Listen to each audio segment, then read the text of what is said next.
और आपको बता दें कि दिल्ली दौरे पर हैं मुख्यमंत्री सुखविंदर सिंह सुक्खू। दिल्ली के लिए रवाना हो गए। सीएम गग्गल एयरपोर्ट से फ्लाइट के जरिए दिल्ली रवाना हुए मुख्यमंत्री सुखविंदर सिंह सुक्खू।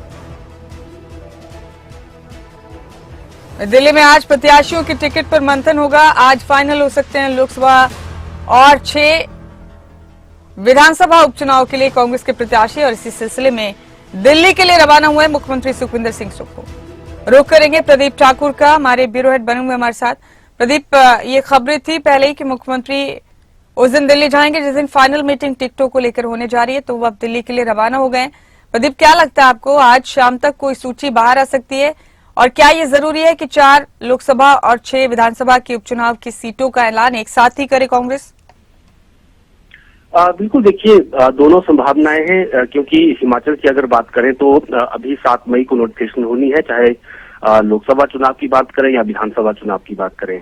तो ऐसे स्थिति में समय अभी कांग्रेस पार्टी के पास मंथन के लिए है, टिकटों के मंथन के लिए। लेकिन क्योंकि बीजेपी सामने जो है वो मैदान में जुट गई है, उनके कैंडिडेट मैदान में उतर गए हैं, तो अब कांग्रेस पार्टी को जितनी जल्दी कैंडिडेट दिए जा सकते हैं वो अब कोशिश की जा रही है, क्योंकि चुनाव प्रचार भी करना है। लोकसभा सीटों की अगर बात करें तो उसमें ज्यादा दिक्कत नहीं है। तो ऐसे में अगर आज सारी बातें ठीक रहती है तो लोकसभा टिकटों का ऐलान हो सकता है या एक सूची का ऐलान हो सकता है।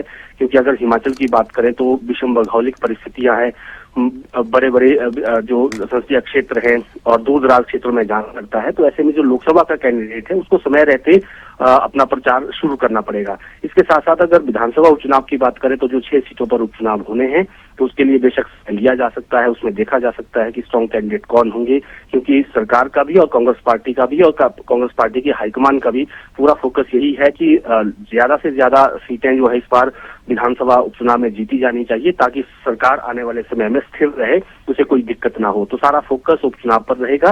लेकिन उसके साथ साथ जो लोकसभा चुनाव है उनके लिए भी कैंडिडेट जैसे ही घोषित हो जाएंगे तो उन्होंने प्रचार करना है।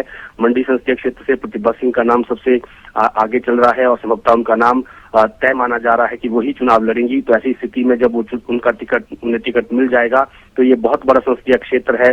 पूरे देश में सब भौगोलिक परिस्थितियों के हिसाब से अगर हम कहें तो ये देश का सबसे बड़ा संसदीय क्षेत्र है। तो हर जगह जाना है, लाहौल स्पीति है, किन्नौर है, रामपुर है, दूर दराज इलाकों में प्रचार के लिए यहाँ पर जाना पड़ता है।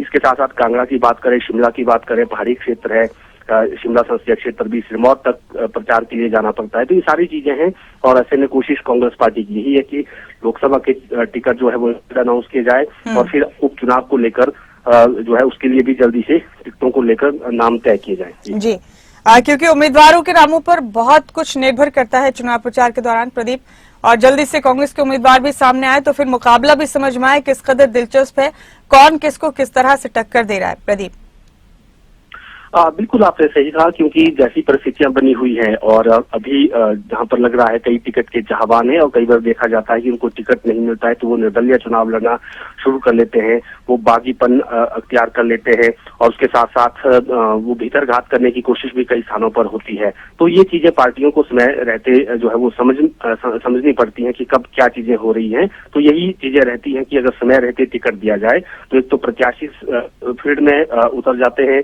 और कैंपेन शुरू कर लेते हैं, जनसंपर्क अभियान में तेजी लाते हैं और हर क्षेत्र को कवर करने की कोशिश करते हैं। और अगर समय प्रचार के लिए कम मिला तो मेन जगह प्रचार किया जाता है और कई बार उसका नुकसान भी होता है। तो ये सारी चीजें हैं और अब देखना ये है कि कांग्रेस पार्टी का नेतृत्व टिकटों को लेकर आज क्या अंतिम फैसला करता है।